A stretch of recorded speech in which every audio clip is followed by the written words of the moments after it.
الخذلان ده مش مجرد وجع، ده حاجة بتغير فيك حاجات عمرك ما كنت متخيل إنها تتغير. الخذلان دايما بيجي من حد قريب، حد كنت شايفه أمان بس بقى مصدر للألم.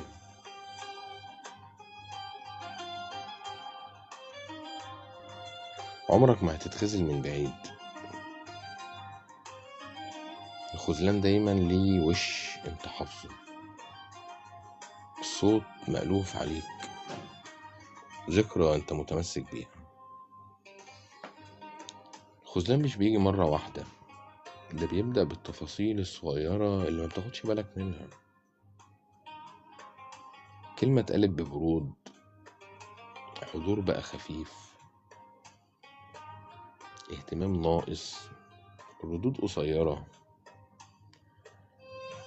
نظرة ملهاش نفس الدفى اللي كنت متعود عليها. وانت بعشمك وطيب قلبك تقول يمكن يومه صعب، يمكن مضغوط، يمكن مش واخد باله.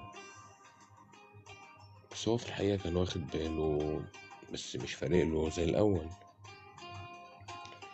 أصعب حاجة في الخذلان إنك تفتكر إنك كنت تستحق معاملة أحسن، بس اللي قدامك اختار الأسهل، اختار يسيبك تقع لوحدك وتفضل تسأل نفسك هو أنا عملت إيه غلط. تراجع كل كلمة، كل موقف،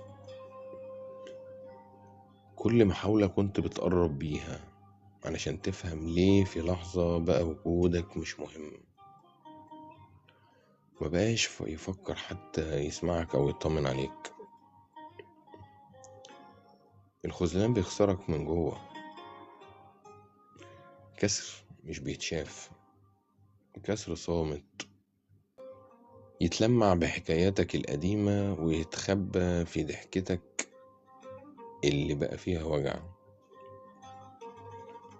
ويخليك تفهم إن الناس مش كلها زي ما بتبان، وإن اللي يقول جنبك ممكن أول واحد يسيبك، واللي يوعد مش هيخذلك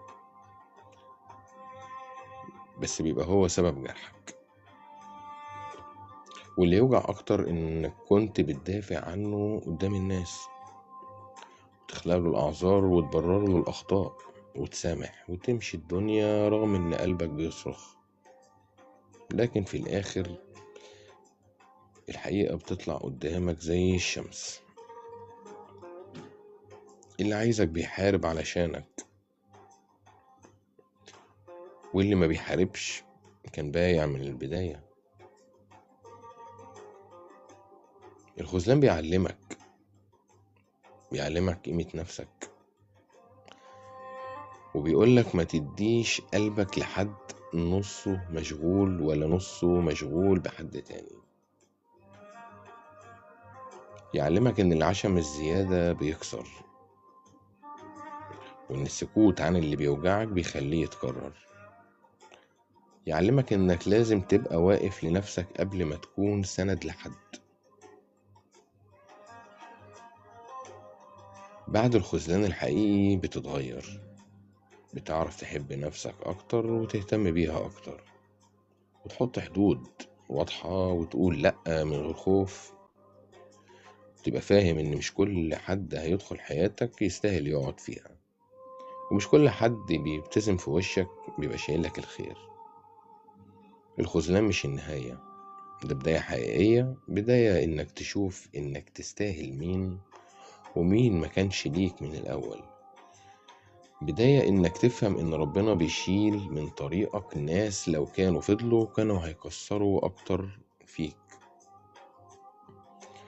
وفي اخر الخيط تكتشف انك رغم الوجع لسه واقف، ولسه قلبك قادر يحب بس بحكمة، لسه روحك قادرة تثق بس بحد يستاهل، ولسه انت اقوى من كل اللي حاول يكسرك.